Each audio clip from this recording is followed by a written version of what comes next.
Hello my dear friends, welcome you all to your channel pharmacy zone. मैं हूं आशुतोष शुक्ला और दोस्तों आज की इस वीडियो में हम लोग डिस्कस करने वाले हैं बी फॉर्म 8 सेमेस्टर के सब्जेक्ट फार्मा मार्केटिंग मैनेजमेंट की यूनिट 1 के टॉपिक कंज्यूमर प्रोफाइल के बारे में। आज हम लोग देखेंगे इस वीडियो में कि कंज्यूमर प्रोफाइल क्या होता है, कैसे इसको तैयार किया जाता है and what are the importance of consumer profile. तो आइए शुरू करते हैं आज का अपना टॉपिक। और शुरू करने से पहले अगर अभी तक आपने चैनल को सब्सक्राइब नहीं किया है तो जल्द से जल्द चैनल को सब्सक्राइब जरूर कर लें। तो आइए शुरू करते हैं। तो कंज्यूमर प्रोफाइल इसको समझने से पहले हम ये पहले समझ लेते हैं कि कंज्यूमर क्या होता है और प्रोफाइल क्या होता है, क्योंकि जब तक हम जिस टॉपिक को पढ़ रहे हैं उस टॉपिक को नहीं समझेंगे कि इसमें हमें पढ़ना क्या है या ये होता क्या है, तब तक हमको उस टॉपिक के कॉन्सेप्ट के बारे में कंप्लीट आइडिया नहीं होगा। तो कंज्यूमर क्या होते हैं? कंज्यूमर्स ये प्यूपल, कोई पर्सन होता है या ग्रुप होते हैं। मतलब ये कोई इंडिविजुअल पर्सन होगा या कोई ग्रुप ऑफ पीपल्स होंगे, ग्रुप ऑफ पर्सन्स होंगे जो कि किसी प्रोडक्ट को खरीदता हो। वो पर्सन और group of peoples who buy the products और यूजेस द सर्विसेज, या जो भी सर्विसेज हो उसको यूज करता हो, उसे हम क्या कहते हैं? Consumer. Means consumer is a person और a group of peoples which buy any product और uses any particular services, they are known as consumer. तो और प्रोफाइल का मतलब होता है कि किसी भी, जैसे कि ये जो पर्सन है या ये जो ग्रुप्स हैं, इनके बारे में एक शॉर्ट डिस्क्रिप्शन तैयार करना, जिससे कि हमें जिस भी हम ग्रुप का या जिस भी पर्सन का हम प्रोफाइल तैयार कर रहे हैं उसके बारे में ये जो शॉर्ट डिस्क्रिप्शन बनेगा, दैट गिव्स अ इंफॉर्मेशन। ये हमें एक इंफॉर्मेशन प्रोवाइड करेगा, मतलब कि तो यहां पे हम क्या करते हैं कंज्यूमर प्रोफाइल के अंदर, कि जो भी कंज्यूमर्स होते हैं, जो पर्सन या जो ग्रुप ऑफ पीपल्स हैं, जो भी हमारे कंपनी का या जिस भी ऑर्गेनाइज, जैसे हम मार्केटिंग की बात कर रहे हैं तो मार्केटिंग यहाँ भी होगी, यहाँ पे हम एक जनरल बात कर रहे हैं, बट मार्केटिंग हर एक ऑर्गेनाइजेशन, हर एक फार्मास्यूटिकल कंपनी, हर एक फार्मास्यूटिकल इंडस्ट्रीज अपने अलग अलग मार्केटिंग करते हैं। तो हम यहाँ पे हर कंपनियां अपने कंज्यूमर्स की प्रोफाइलिंग तैयार करेंगे, प्रोफाइल उसका बनाने के बाद, यानी उनका एक शॉर्ट डिस्क्रिप्शन अभी हम डिस्कस करेंगे कि किन किन पॉइंट्स पे प्रोफाइल तैयार की जाती है। तो उन पॉइंट्स को शॉर्टलिस्ट करने के बाद, उनके डिस्क्रिप्शन तैयार करने के बाद हमें कंज्यूमर के बारे में एक इंफॉर्मेशन मिल जाती है। जब हमारे पास कंज्यूमर से रिलेटेड इंफॉर्मेशन हो जाती है तो इस कंज्यूमर प्रोफाइल की हेल्प से हम एक बेहतरीन, एक इफेक्टिव मार्केटिंग स्ट्रेटेजी बना सकते हैं और जिसकी वजह से हमें बेटर आउटकम्स मिलेंगे। सो कंज्यूमर प्रोफाइल हमारा क्या हो गया कि consumer profile is a process of preparing a short description about the person और group who buys the product or uses the services to gain information regarding them। अब हम ये जो कंज्यूमर प्रोफाइलिंग होती है, ये जो वे ऑफ कंज्यूमर प्रोफाइलिंग है, ये वेरी करती है। मींस कि किन किन पॉइंट पे ये एक सिमिलर नहीं होगा, ये डिफरेंशिएट, ये वेरी करेगा डिपेंडिंग ऑन फार्मास्यूटिकल प्रोडक्ट, किस तरीके का प्रोडक्ट है। मान लेते हैं हम, अगर यहाँ पे जो हमारा प्रोडक्ट है वो पीडियाट्रिक प्रोडक्ट है, तो पीडियाट्रिक प्रोडक्ट के लिए जो हम प्रोफाइलिंग, कंज्यूमर प्रोफाइलिंग होगी, उसका तरीका बदल जाएगा। क्योंकि पीडियाट्रिक प्रोडक्ट में, जब यहाँ पे पीडियाट्रिक प्रोडक्ट के लिए जो कंज्यूमर है हमारा, वो कौन है? वो जो बेबी है, जो चाइल्ड है, वो है। बट उस प्रोडक्ट को परचेज वो नहीं करता है। सो हमें यहाँ पे हम ये जो कंज्यूमर प्रोफाइल तैयार कर रहे हैं ये मार्केटिंग के लिए यानी बिजनेस को इंक्रीज करने के लिए। तो यहाँ पे पीडियाट्रिक प्रोडक्ट्स के लिए कंज्यूमर प्रोफाइलिंग का तरीका बदल जाएगा। वही कुछ अगर थेरापेटिक एरिया मीन्स कि किस एरिया थेरापेटिक एरिया क्या रिस्पॉन्स है, रिस्पॉन्स के बेसिस पे भी प्रोफाइलिंग चेंज हो जाती है। एंड रीजन किस एरिया के लिए हम प्रोफाइलिंग तैयार कर रहे हैं। तो ये कुछ पॉइंट्स हैं जिनके कंज्यूमर प्रोफाइल जो है हमारी, वो जो कंज्यूमर प्रोफाइल में जो वेरिएशन होता है, अलग अलग तरीके के प्रोफाइल बनते हैं, वो डिपेंड करेगा प्रोडक्ट पे, थेरापेटिक एरिया पे एंड रीजन पे। अब हम देखते हैं what are the segments of consumer profiling, किन किन एरियाज में या किन किन पैरामीटर्स पे हम कंज्यूमर की प्रोफाइल तैयार करते हैं। तो जो कंज्यूमर प्रोफाइलिंग तैयार की जाती है वो मेन 3 सेगमेंट्स में, 3 एरियाज में तैयार की जाती है। पहले हम किसी भी कंज्यूमर की प्रोफाइल तैयार करने के लिए डेमोग्राफिक पैरामीटर्स पे उसका डिटेल हम बनाएंगे, उसकी प्रोफाइल बनाएंगे। देन सेकंड उसकी बाइंग हैबिट पे, कंज्यूमर की बाइंग हैबिट्स पे, बाइंग हैबिट्स के कुछ पॉइंट्स होंगे जिन पे हम प्रोफाइल तैयार करेंगे। एंड उसके साइकोग्राफिक नेचर पे, साइकोग्राफिक नेचर पे।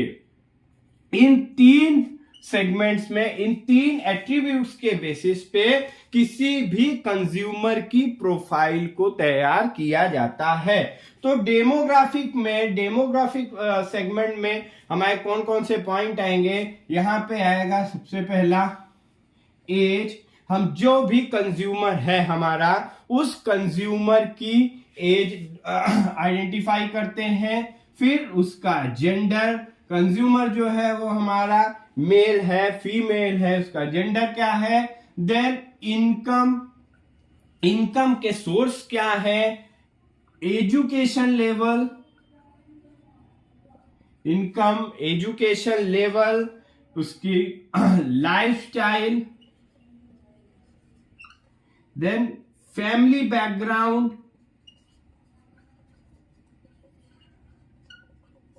Family background and geographic nature. Geographic nature का मतलब कि वो किस जियोग्राफी में रह रहा है, किस पर्टिकुलर एरिया में वो रह रहा है। तो हम जो कंज्यूमर प्रोफाइल हमारी जो तैयार की जाएगी वो इन 3 पैरामीटर्स पे तैयार की जाएगी, demographic, buying habit and psychographic. Demographic में हम उस पेशेंट को इन फॉलोइंग कैटेगरीज में कि मींस इसकी एज क्या है, मान लेते हैं कोई पेशेंट है हमारा, उसकी एज है 40, जेंडर है मेल, इनकम उसकी मतलब हायर मिडिल क्लास है, इनकम अच्छी है, एजुकेशन लेवल भी बढ़िया है, लाइफस्टाइल अब जस्ट बिकॉज कि उसकी एजुकेशन लेवल बढ़िया है, इनकम भी अच्छी है तो लाइफस्टाइल भी बढ़िया होगा। फैमिली बैकग्राउंड का मतलब है कि हम जिस भी आपका ये जो कह सकते हैं जिस भी प्रोडक्ट से रिलेटेड हम ले आ रहे हैं, क्या इस प्रोडक्ट को पहले उसकी किसी फैमिली में किसी ने यूज किया है या नहीं, और उसका फैमिली बैकग्राउंड इन क्राइटेरियाज में कैसा है, और उसका जियोग्राफिक।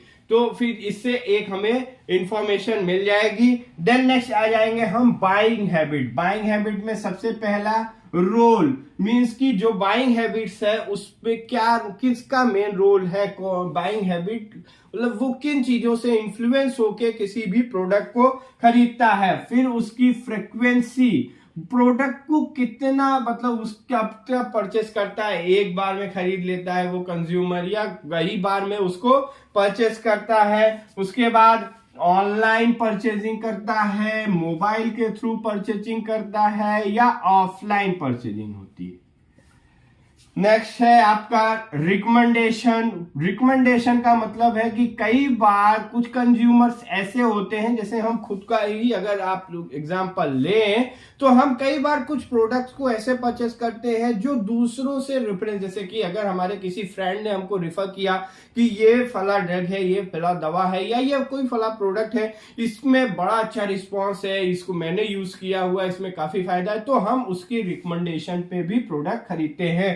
तो कुछ कंज्यूमर्स ऐसे होते हैं जिनकी जो बाइंग हैबिट होती है वो रिकमेंडेशन नेचर के होते हैं, मींस कि अगर उनको कोई रिफर करेगा तब वो जाके उस प्रोडक्ट को खरीदेंगे। पहले किसी प्रोडक्ट को परचेस करने से पहले वो एक दो लोगों की राय लेते हैं अपने। तो यहाँ पे अगर ऐसा कोई हमने बाइंग हैबिट्स का सेगमेंटेशन किया, पता किया और उसकी प्रोफाइल तैयार की, उसमें से हमें पता चल के आया कि ये रिकमेंडेशन नेचर है, उसका रिकमेंडेशन के इन्फ्लुएंस से वो प्रोडक्ट को खरीदता है, देन हम उसे कुछ ये बता सकते हैं कि अगर हम उसके पास मार्केटिंग के लिए गए तो these are the peoples which are using the product. हम इसके बारे में उसका पर्टिकुलर कंज्यूमर को इंफॉर्मेशन प्रोवाइड कर सकते हैं। Then social effect, social effect का उसके ऊपर सोशल क्या इफेक्ट है? सोशल इफेक्ट का मतलब हम कई बार ऐसे प्रोडक्ट का यूज करते हैं जिनका सोशल इफेक्ट अच्छा हो, और ऐसी अगर कोई प्रोडक्ट है जो कि सोशल इन्फ्लुएंस पे या सोशल इफेक्ट के उससे प्रोडक्ट को परचेस करता है, तो देन हम उस समय मार्केटिंग करते समय कुछ ऐसे लोगों का नाम ले सकते हैं जिनका सोसाइटी में अच्छा वो हो, तो वो उससे इम्पैक्ट बढ़िया पड़ेगा। और अगर online, mobile, offline in categories में से है, देन हम इस अकॉर्डिंगली अपनी मार्केटिंग स्ट्रेटेजी को प्रिपेयर कर सकते हैं। देन हम आ जाते हैं नेक्स्ट साइकोग्राफिक। साइकोग्राफिक में हम आ जाएंगे पहला एटीट्यूड, एटीट्यूड को अकॉर्डिंग वैल्यूज की वैल्यू को क्या इंपॉर्टेंट देता है, what are the personality, lifestyle, इन पॉइंट्स पे हम साइकोग्राफिक प्रोफाइलिंग तैयार करते हैं। तो ये हमारे तीन मेन सेगमेंट हैं, तीन मेन पैरामीटर्स हैं जिनके अकॉर्डिंग किसी भी कंज्यूमर की प्रोफाइल तैयार की जाती है। पहला डेमोग्राफिक, बाइंग हैबिट, साइकोग्राफिक। और इन डेमोग्राफिक में इन पॉइंट पे, बाइंग हैबिट्स में इस पॉइंट पे, एटीट्यूड्स पे, इन पॉइंट पे जब हम किसी कंज्यूमर की प्रोफाइल तैयार कर लेंगे तो हमारे पास उस पर्टिकुलर कंज्यूमर्स के जिस भी कंज्यूमर की हमने प्रोफाइल तैयार की है उस कंज्यूमर के बारे में एक हमें प्रॉपर आइडिया हो जाएगा कि ये कंज्यूमर किस तरीके का है, इनकम सोर्सेज इसके पास क्या है, एजुकेशन इसका कैसा है। जैसे अगर कोई कंज्यूमर है वो एजुकेटेड है तो हम उसको साइंटिफिक टर्म जो टेक्नोलॉजीज है उसके बारे में भी डिस्कस कर सकते हैं। बट अगर कोई कंज्यूमर ऐसा है जिसका एजुकेशन अच्छा नहीं है या एजुकेटेड नहीं है उतना, तो अगर आप वहां पे जाके अपनी जो साइंटिफिक पैरामीटर्स या टेक्नोलॉजी को डिस्कस करने लगेंगे तो उसको वो चीजें क्लियर समझ नहीं आएंगी, तो वो उतना इन्फ्लुएंस उस पर नहीं चाड़ पाएगा। तो इस वजह से हम इस प्रोफाइल तैयार करते हैं। तो जो प्रोफाइलिंग हम कर लेते हैं तो हमें एक सही इंफॉर्मेशन मिल जाती है। फिर उस कंज्यूमर की प्रोफाइल के अकॉर्डिंग जब हम उससे मार्केटिंग स्ट्रेटेजी को डिस्कस करते हैं तो हमें एक बेटर आउटकम मिल के आता है। तो ये हो गया हमारा कंज्यूमर प्रोफाइल का तरीका। उसके एक साथ साथ कंज्यूमर प्रोफाइल में एक और इंपॉर्टेंट टर्म होता है, एक और इंपॉर्टेंट स्टेप होता है कंज्यूमर प्रोफाइल तैयार करने के लिए कि पर्सोना टाइप, किस पर्टिकुलर जो पर्सोनल है, जो जिस भी पर्सन की हम प्रोफाइल तैयार कर रहे हैं उसका नेचर, पर्सोना टाइप मतलब वो किस नेचर का है, उसके स्पेसिफिक नेचर को पता करने के लिए भी यहाँ पे कुछ है हमारे पास। तो पर्सोना टाइप्स के लिए यहाँ पे 3 तरीके के या 4 तरीके के पर्सोनल्स होते हैं। पहला होगा कॉम्पिटिटिव नेचर का, then second one is spontaneous nature, spontaneous persona, then methodical persona, and last one is a humanistic persona, humanistic। अब हम ये तैयार कर लेंगे कि जिस भी कंज्यूमर की हम प्रोफाइल बना रहे हैं वो किस नेचर का है। अब ये हम कैसे पता कर पाएंगे कि वो कॉम्पिटिटिव नेचर का है, स्पॉन्टेनियस नेचर का है, मेथोडिकल नेचर का है या ह्यूमनिस्टिक नेचर का है। इसके लिए हमें क्या करना होगा कि जो कॉम्पिटिटिव नेचर का होगा वो क्या होगा, वो फास्ट थिंकर होगा और उसके साथ साथ वो उसकी जो लॉजिक ओरिएंटेड होगा, fast thinker and logic oriented means कि fast thinker and logic oriented होने का मतलब है कि जो कॉम्पिटिटिव नेचर के पर्सनल्स होते हैं ये किसी भी इंफॉर्मेशन को बहुत जल्दी एक्सेस कर लेते हैं। इंफॉर्मेशन के बारे में मतलब कोई इंफॉर्मेशन इनको दी जाए तो ये उसके जो भी आउटकम्स पे मीन्स कि सही गलत इस निर्णय पे वो बहुत जल्दी पहुंच जाते हैं। लॉजिक ओरिएंटेड होते हैं मीन्स कि इनसे हम टेक्नोलॉजीज के बारे में बात कर सकते हैं, साइंटिफिक टर्म्स के बारे में बात कर सकते हैं। और जब ये लॉजिक ओरिएंटेड होंगे तो अगर हमने लॉजिकली इनको सेटिस्फाई कर लिया तो ये हमारे जो ये हमारे प्रोडक्ट जिस वजह से इनके पास गए हैं, जो भी अपनी मार्केटिंग स्ट्रेटेजी डिस्कस करने के लिए, तो हमें ये इनसे जो आउटकम है वो फास्ट आउटकम मिल सकता है। देन उसके बाद हम आ जाते हैं spontaneous will also fast thinker but they are emotion oriented.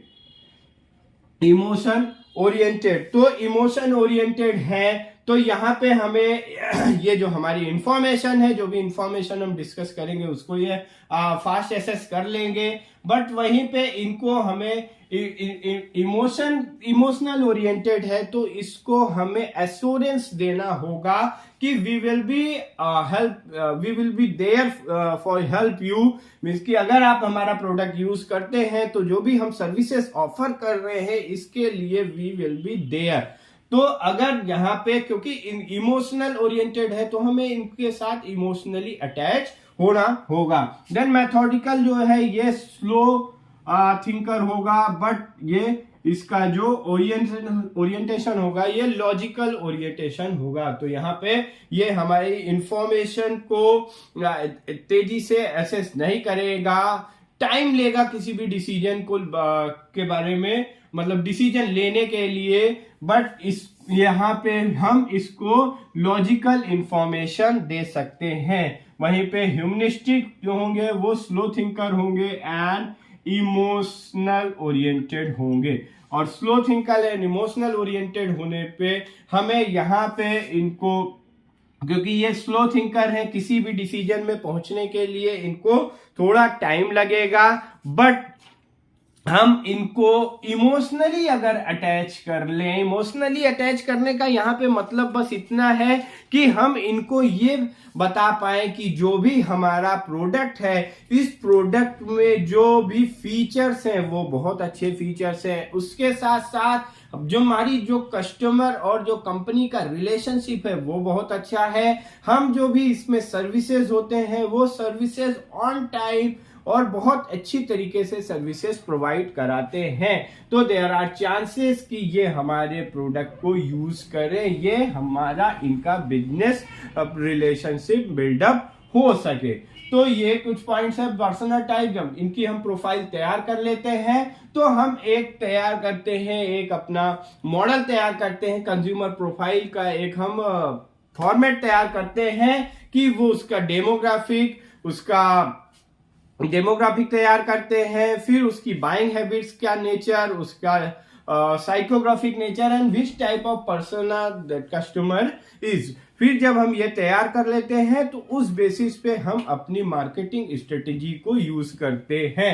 So consumer profiling का जो फायदा होता है कि हम इफेक्टिव मार्केटिंग स्ट्रेटेजी यूज कर सकते हैं, इफेक्टिव मार्केटिंग स्ट्रेटेजी का हम यूज कर सकते हैं।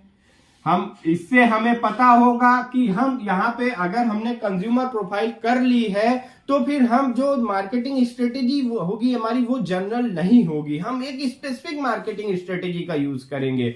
बट विदाउट कंज्यूमर प्रोफाइल हमें कुछ पता नहीं होगा अपने कंज्यूमर के बारे में, तो हम जनरल ही मार्केटिंग स्ट्रेटेजी यूज करेंगे। और अगर इफेक्टिव मार्केटिंग स्ट्रेटेजी यूज कर रहे हैं तो हमें बेटर आउटकम्स मिलेंगे।